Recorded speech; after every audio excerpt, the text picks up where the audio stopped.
dikkati na réew mi day jaxasoo na saa si tembe Bougane Gueye Dany ci tribune yéene kaay daal di xam le ni réew mi day lu njiit njàkk li ko dal saa si tembe conseil constitutionnel moo ñu ko teg moom Bougane jiital gëm sa bopp daal di xam le ni responsabilité yi li am ci réew mi kenn gàlloowu ko ku dul conseil constitutionnel dérive yi nga xam ne mi ngi am ci réew mi saa si tembe ñu jël ay doomu aadama di dóor di patam-patame ak di jaxat-jaxatee conseil constitutionnel laa ni moo cay njaak faatug bakkan yi nga xam ne daal dinay am ci réew mi conseil constitutionnel moo ciy njaak arrestation yi nga xam ne mi ngi ci réew mi ñu jàpp ay di tëj leen kaso saa si tembe conseil constitutionnel moo ciy njaak Bougane ay wax de Bougane jàpp ne li am saa si tembe ci réew mi ci tëggurum élection yi du kenn ku dul conseil constitutionnel Babacar Ba forum du justiciable ci yéen kaay bi ne ko ñàkk jëfee nag ay dogalu conseil constitutionnel loolee nag mën naa tàbbal réew mi ci guuta waxuma la rek ci fitna waaye ci wàllu bi yoon réew mi nag mën na caa jaare suux ba faw Bougane ne ko seeni dogalit mën naa suuxal réew mi de te loolee moo am saa si tembe ndax dogal nan ay dogal jëfe-jëfe yoo xam ne lii nii dal réew mi kenn teguñu ko ku dul conseil constitutionnel 24 heures yéene kaay ne Bougane Gueye Dany kay dafa daal di dal ci kaw président Macky Sall ba mar day taali dalil ci kaw lépp loo xam ne daal dinay làngoo ak nguurug Macky Sall Bougane Gueye Dany ci yéene kaay bi daal di xam le ni président Macky Sall nag opposant yi nga xam ne tëye na leen dafa mel ni nag ku woo naar ci guuxum soow ndax nag jàmm nag dootu ko amati ci réew mi jeex na tàkk Bougane ci boppam moo déclaré guerre président Macky Sall xamal ko ni nag dictature bi nga xam ni moom la bëgg a teg ci ndoddug Sénégal yi du jàll réew mi ci boppam di Sénégal Bougane ne ko yow président Macky Sall moomoo ko te duñu nangu nag nga gouverne ñu ci fitna saa boo xëyee ak bu bees bi ñuy tegal ñu amuk njàqare amuk tiit ci suñu bopp ak suñu njaboot loolee lan dul nangu nga teg ñu ko jàpp ay opposant di tëj jàpp ay opposant di leen teree génn seenu kër Bougane Gueye Dany ne Macky Sall loolee ci boppam moo dul yoon te nag jëflanteeg yow président Macky Sall mi ngi doog a door tribune yéene kaay ne ma Aminata Tall day dugg na moom it ca wax ja daal di xamal président Macky Sall ne ko lii nii nga fas yéene soobu lépp la sauf ay élection te saa si tembe réew mi toll na foo xam ne xeex bi kay dañ koo war a xeex mu jeex benn yoon direct news ne ma Aminata Tall kay amul lu mu yekkul président Macky Sall moom it daal di xam le ni moom Aminata Tall dafa gént nag dëkk ci Sénégal goo xam ne démocratie kenn du ko fi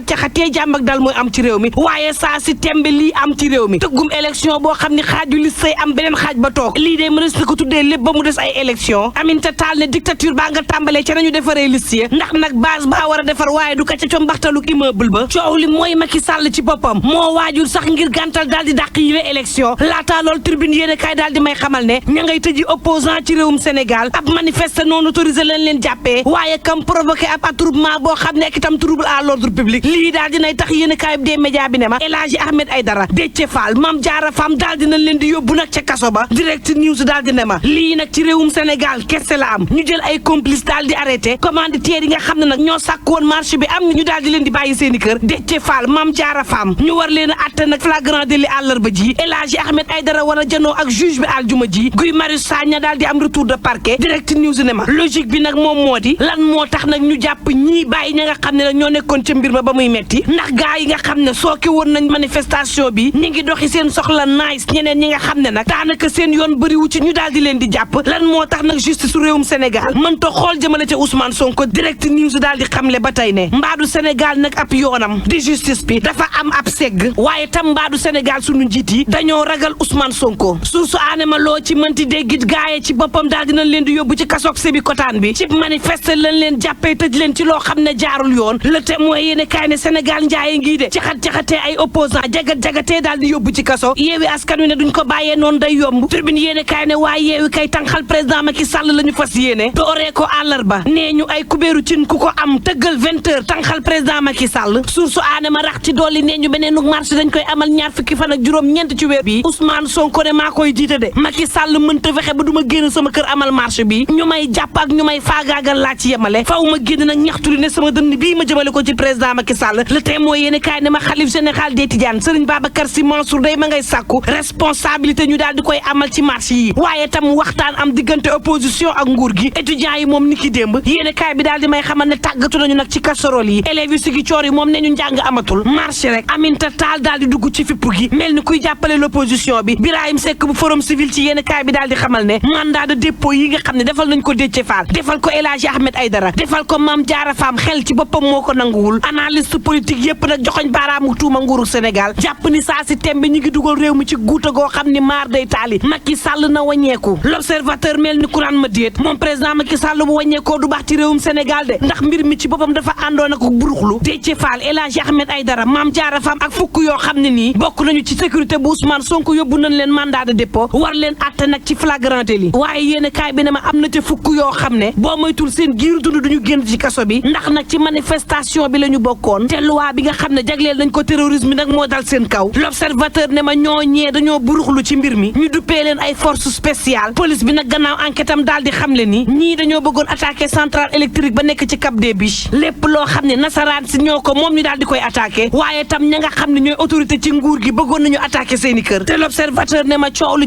la ngeen ca xamul mooy manifestant boobee nga xam ne faat nañ ko ca Ziguinchor autopsie bi day xamle na ni bal rayu ko de takk deer yi faatuñu ko de arme blanche paaka wala jaasi lañ ko jam ci put kon coow li mooy buruxlu daal dina cay am Sud Quotidien daal di may xamal ne waa Yewwi Askan Wi day nee ñu duñ ca yem day faaw nag beneenu manifester am ci réew mi les fo yéene kaay ne ma nguurug Sénégal kay la ñuy jaamaar lool ñoom waa Yewwi Askan Wi Barthélémy Dias daal di xamle ni deret ji tuuru ci réewum Sénégal day bari na lool nan ko fi yemale le quotidien ne moo taxit Tiwaawoon day ma ngay woote jàmm Tiwaawoon ma ngay woote dal ci réewum Sénégal Sud Quotidien daal di may xamal ne boobu day ndongo yi ña ngay waajal entrée en sixième àllarba ji la ñuy soobu ci yooyu l'examen lu toll ci ñaari téeméer juróom-ñeent fukk ak juróom benn junni yu toftal ñetti téeméer juróom-ñeent fukk ak juróom ci candidat war a fas yéene nag ut diplôme entrée en sixième le quotidien ne borom station d'essence yi day mere nañ ba futa tiit nañ seenu ëllëg ci réewum Sénégal booba l'observateur ma ngi may xamal ne président Macky Sall day daal dinay taxawal ñeent fukk ak juróom ñaar centre de formation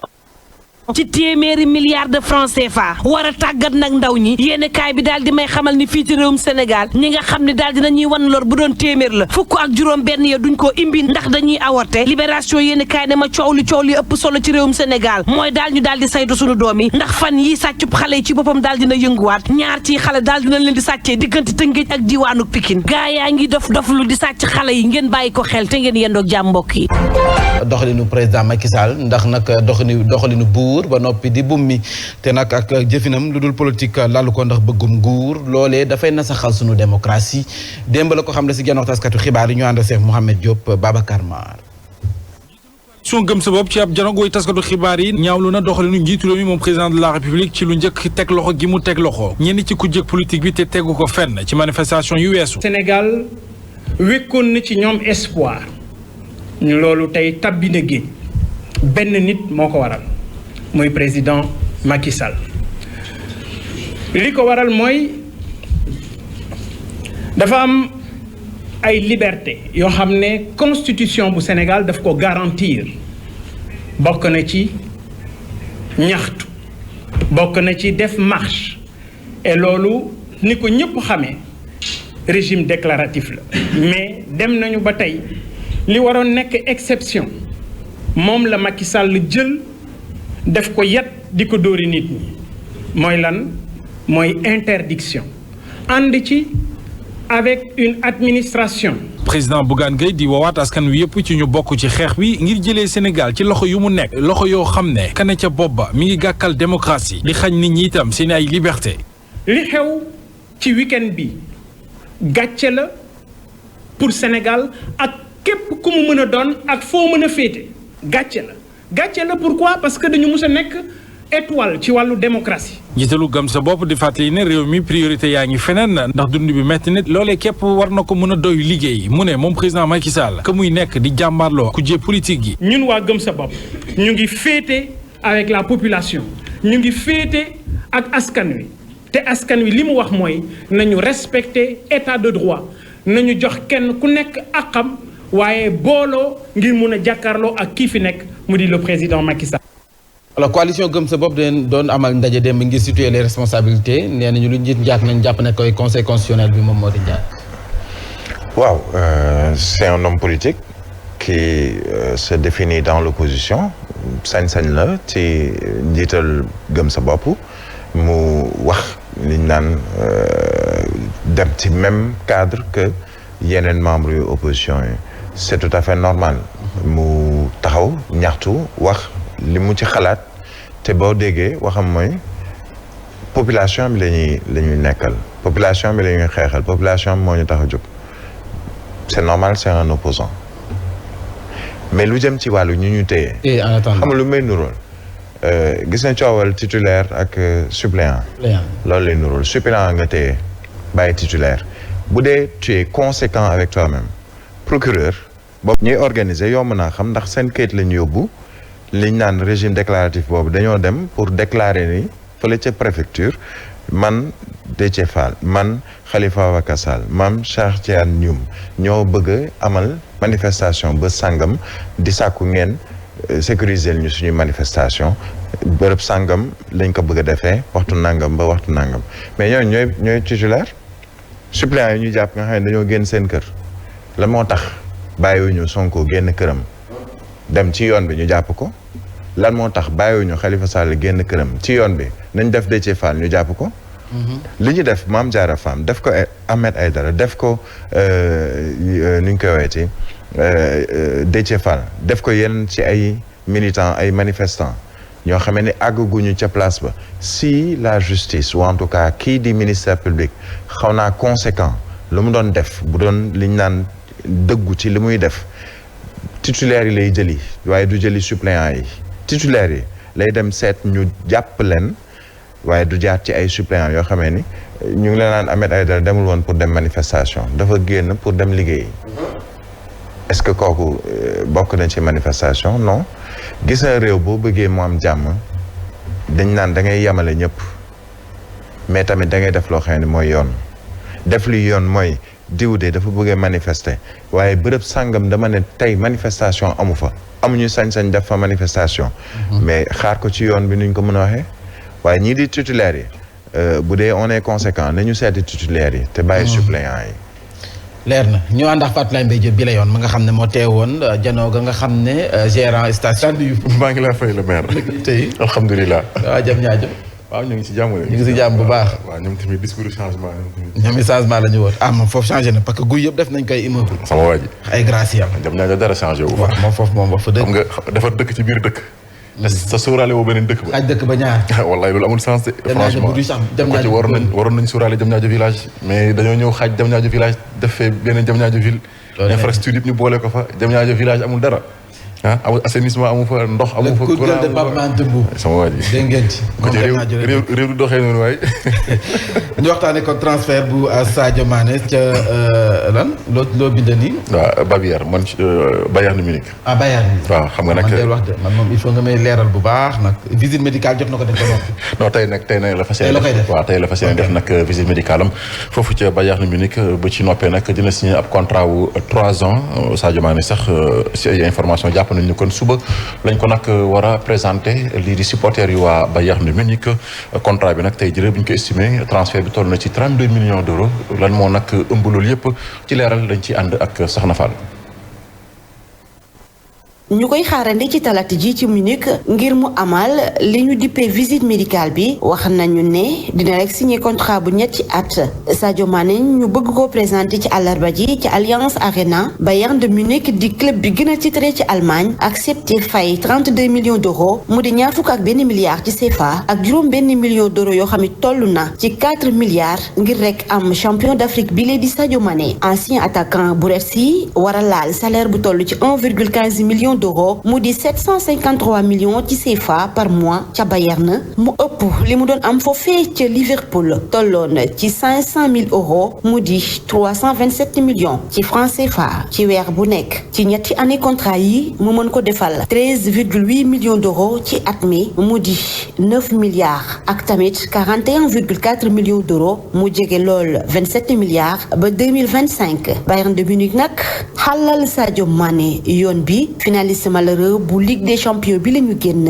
war a rek découvrir lii di championnat bu Bundesliga bi gannaaw ba nga xamee ni def na juróom-ñetti at foofee ci Angleterre daal di fay jël juróom benn titre bokk na ci championnat ci atum 2020 Ligue des champions atum 2019 boobee ba tey coupe du monde des clubs ak waa Liverpool gannaaw ba mu jaaree Southampton.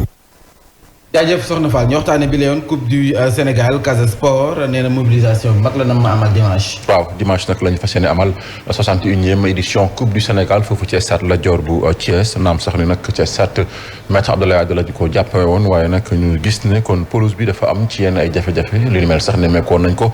gannaaw ba Sénégal doon football ak Bénin jëm nag ci première journée éliminatoire ak CAN 2023 en tout cas bu ñu sukkandikoo ci site bi di Total Sport mu joxe bi la xibaar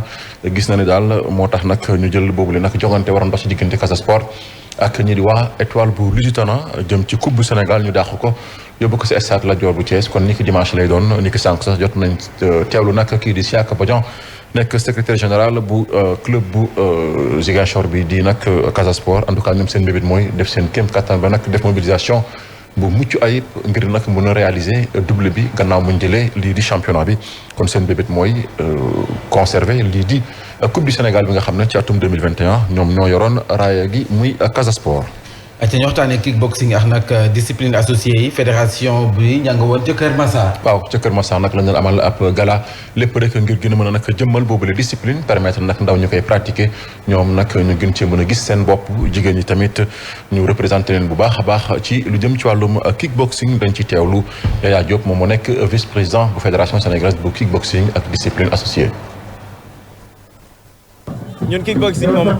vulgarisation lañ toll vulgarisation dafa bokk ci ñu wax nit ñi ne du pour góor yi kese jigéen ñi dañ ci am pàcc 50% li ñuy def instant yi même ci fédération bi jigéen ñi ñu ngi ci loolu tamit la ñuy wane ci combat bi amoon sànq combat bu neex am na beneen combat buy ñëw am combat yu neex pour jigéen ñi te jigéen ñi sax ñoo dàqale góor yi man loolu laa seetlu et loolu mooy wane ne ñu nga vulgarisation mu ngi continuer Sénégal dafa toll foo xam ne on est dans un tournant jigéen ñi dañoo door di def sport dañoo door di wane ne mën nañ ko comme ni ko góor yi mënee donc foofu dafa soxla ñun en tant que discipline en tant que art martial ñu gën a insister pour que les arts